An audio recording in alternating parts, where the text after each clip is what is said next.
Малда балдарыбыз барды, кичинекей балдар да барды. Ушулардын ушу мектепке жөнөгөндө дагы бир чоң кубаныч пайда болот ата энеге. Кыргызда сөз бар. Атадан артык уул, атага тең уул, анан атадан кем уул деп. Мен ушу балдарыма кубанам. Анан ушул эмгегибиздин жемиши деп ойлойм да мен.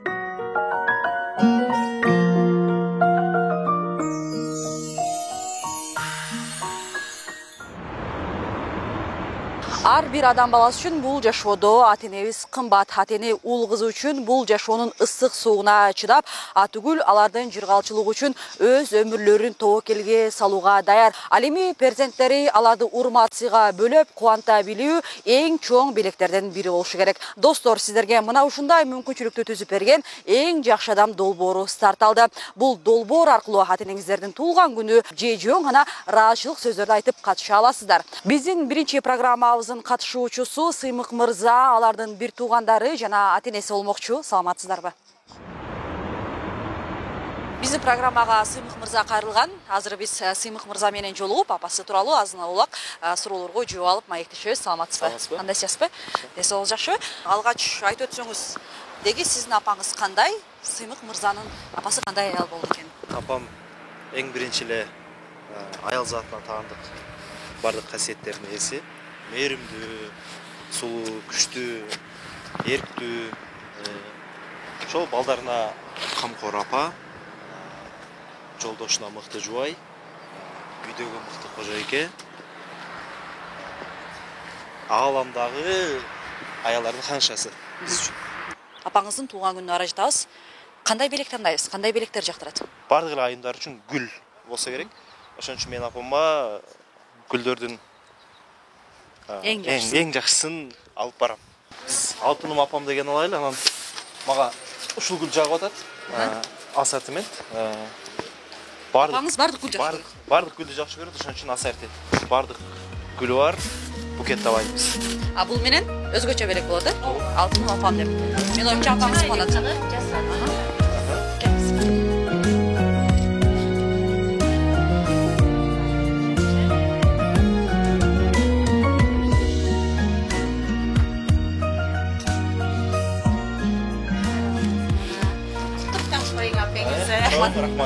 Буйруса, Сыймык мырза апасына белеги даяр, биз болсо апасына карай жол тартабыз.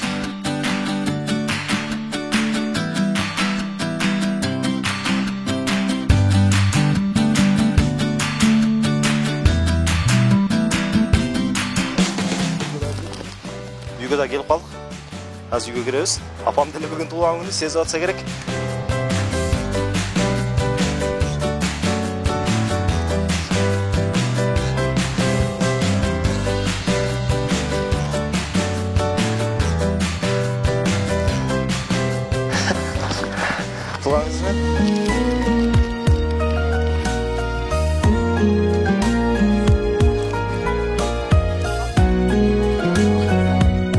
Рахмат силерге дагы, чоң рахмат баарыңыздын ишиңерге ийгилик ушундай.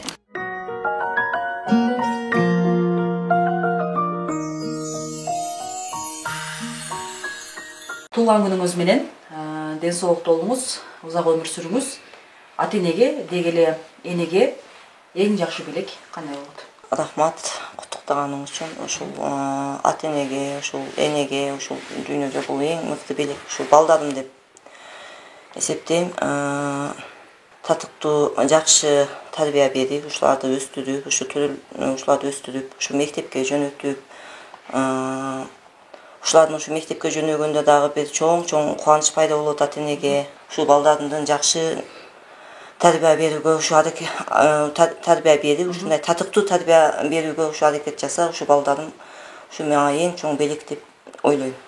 6 баланын энеси, балдарынын мээримдүү апасы, мыкты өмүр жар, мыкты эне, деги эле эң жакшы адам деп атабыз сизди.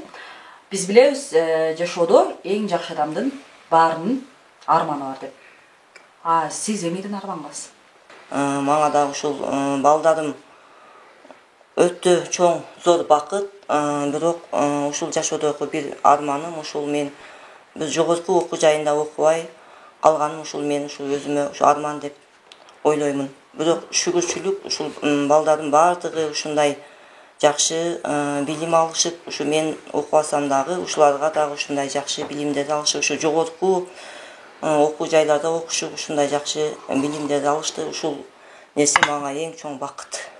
Жогорку окуу жайда окуй, билим албай калдым деп айтып атасыз. Эгерде ошондой мүмкүнчүлүк болгондо, сиз жогорку окуу жайда дагы билимиңизди өркүндөтсөңүз, кандай кесипти аркалайм деп ниет кылдыңыз эле?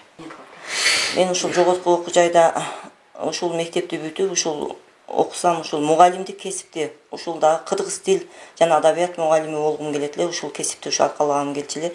Бирок насип тагдыр ушу бардык нерсе ушу адам баласына ар кандай келет. Менин пешенеме ушул нерсе жазылбады. Бирок майли эми азыр арман кылбайм ушу балдарым үчүн.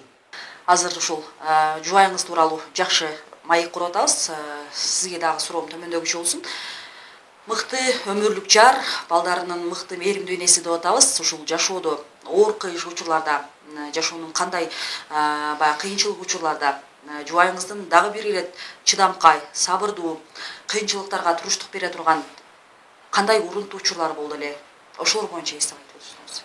Мен биздин башыбыздан дагы оор немелер көп өттү. Мен өзүм ооруп 8 ай жатып, сен адам болбойсуң деген жерден Кудайга шүгүр. Кудай шифа берип, мына адам болуп, сакайып, мына балдарга тын астында азыр Кудайга шүгүр жакшы тарбияды берип отурабыз. Ошол маалда балдарыбыз бардыгы, кичинекей балдар эле бардыгы. Эми кичине 5-те, 6-да ушундай, 3-те окуган балдар эле да бардыгы. Ошол маалда бизде чөп мезгил өтө оор болот. Чөп мезгилинде өзү барып, ана мына жерде досторум, аяштарын айтып, олар чөптөргө жардам берип, бул өз аркасынан бизде чүмөлөктөп коет, үйүп. Оларды өзү жалгыз жөө болсо жөө балдарын ээрчитип алып барып, Эркек киши жасай турган жумуштар.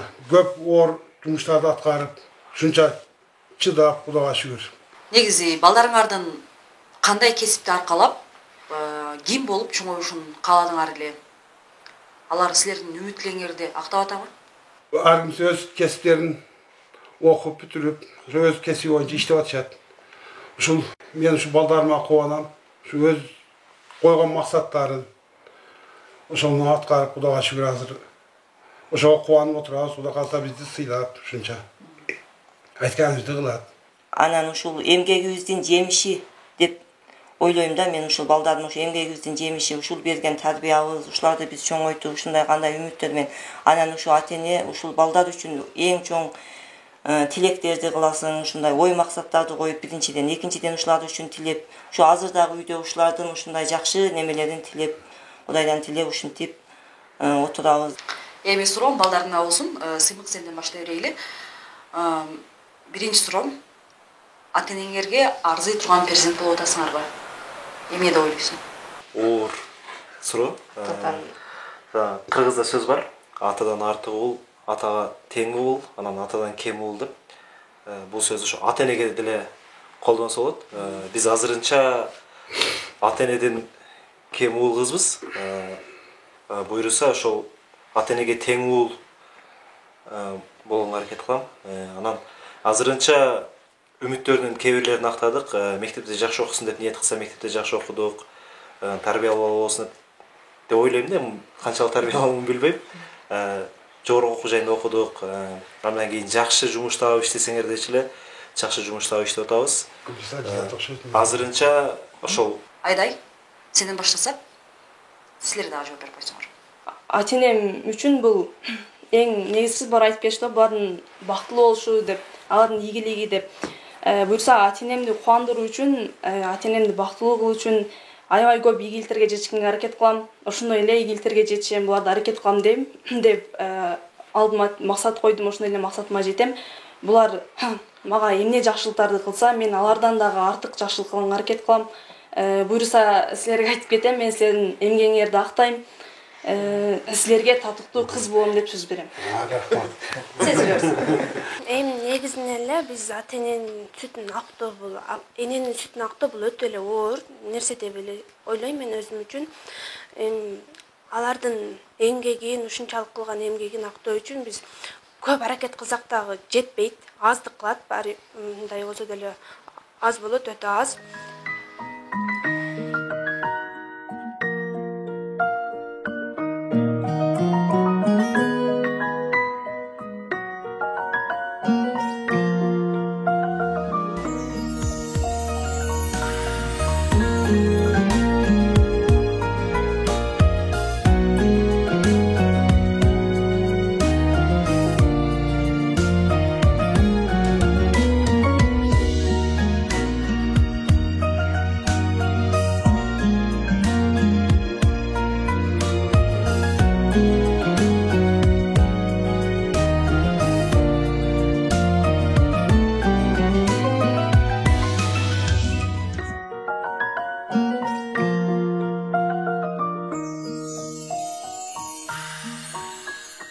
Бұл чыгарма өтө актуалдуу чыгарма экенин сезип калдым. Эмне үчүн? Себеби анын кызы окуду, жана эмне кылды? Мага экинчи китепти таап келип бер деп, олимпиададан аламбы, же болбосо жакшы бир ийгиликке жетишимби, президенттик өтүү стипендиясын аламбы, биринчи чыгам эч кимге чалбай туруп биринчи апама чыгам.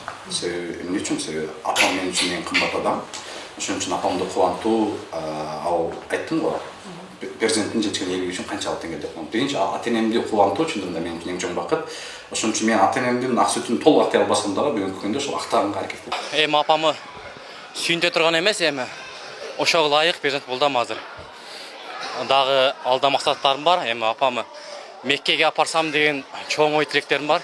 Эгер ошол тилегим орундалса, апам сүйүнтө турган перзент болом деген ниетим бар. Биз билебиз, бардык балдар ата-энесин жакшы көрөт.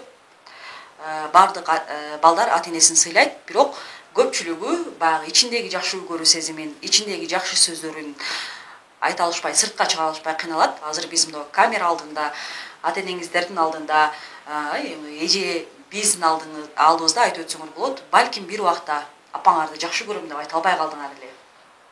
Балким бир ооруса, апа жакшы болуп калдыңызбы? Апа ден соолугуңуз кандай деп сурай албай калдыңыздар эле.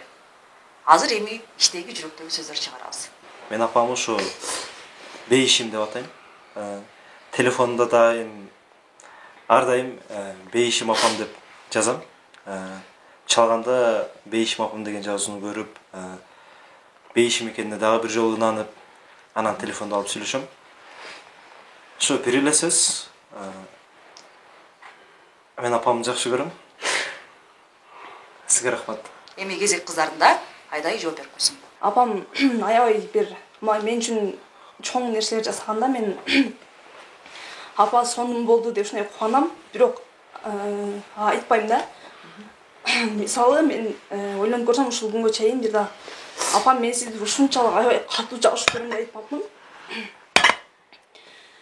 Сиздерге рахмат, азыр ушинтип келип, ушинтип суроо бергениңиздер үчүн азыр айтып калайын. Апам мен сизди аябай катуу жакшы көрөм. Дүйнөдөгү бардык нерселерден сизди аябай катуу жакшы көрөм деп айтпапмын. Аз айткан сөзүм бул апамды мен эч качан жакшы көрөм деп деле айтпаптырмын. Негизинен чындыгын айтыш керек. Андай неме кылса деле жакшы көрөсүң, бирок аны сыртыңа чыгарып деле айта албайт экенсиң. Азыр ошондуктан мен дагы ыйлап жиберишим мүмкүн, ошондуктан кыскараак сүйлөйүн дагы. Мен апам мен сизди абдан жакшы көрөм, жана дагы атам апам менин бул дүйнөдө болгон байлыгым. Бирлерге аябай жакшы сөздөрдү көп арнайбыз да, бирок эмнегедир өзүбүздүн жакындарыбызга бул сөздү айта албайт экенбиз да. Ошон үчүн бирок мен ушул постоянно айтам деп ойлойм, телефондо деле айтам деп ойлойм. Анан бирок кече жакында үйгө барып, анан кийин апамды бетине көрүп, апа мен сизди жакшы көрөм. Сиз бул дүйнөдөгү эң кымбат адамсыз деген сөздү зорго айттым, толкунданып атып, көзүмө жаш алып атып, себеби балким биринчи жолу айтып жаткандыгымдан болду окшойт. Эгерде бир сөздү күндө айта берсең, анда үйрөнүп каласың го. Бирок биринчи жолу ошол сөздү айта алдым. Ошол айта алгандыгымдан кубанычтамын, себеби апа дагы ал сен жакшы көрүшүңдүр билет, бирок жакшы көрөм деп айтканды угуп калдым өзгөчө да. Ошон үчүн айта албай жүрөт элем, бирок айттым. Апа, мен сизди жакшы көрөм. Бул дүйнөдө эң жакшы көргөн асыл адамсыз мен апам бир гана. Бул дүйнөдө болгон бардык жакшылыктарды бир гана апама каалайм. Өмүрү узун болсун, ден соолугу чың болсун. Ар дайым ушул алты уулунун бактысына бар болсун. Сизге суроом төмөндөгүчү болсун. Эжеңиз боюнча бир туугандардын арасынан кандай бир тууган болду? Кандай эже болду? Үй бүлөдөгү орду кандай? Биздин ушундай бир кеңешчибиз десек дагы болот. Мындай караганда ушу экинчи апабыз да. Ушул эжем өзү дагы ушундай бир токтоо, сабырдуу, ушундай мүнөзүнө мен кээде ушундай бир кээде таң калып өзүм дагы бетине айтпасам да мынтип карайм дагы. Мынча ушул эжем сабырдуу болуп калган экен. Ушуна эле өзү бизге башчы болгонго ылайыкташып төрөлүп калган экен деп ойлоп калам да. Мен ушундай билбейм, баалайм. Сизге белеңиз барбы? Коелу. Жакшы адамды. Эң жакшы адамды куттайбыз. Бар болмаса да анан сыйлап, келип ушул жерде ушул мен үй бүлөмдү, ошо үйлөндү баарын тартып, ушул келип отурсаңар, ошо силерге дагы чоң рахмат. Эң жакшы адам деп атабыз сизди.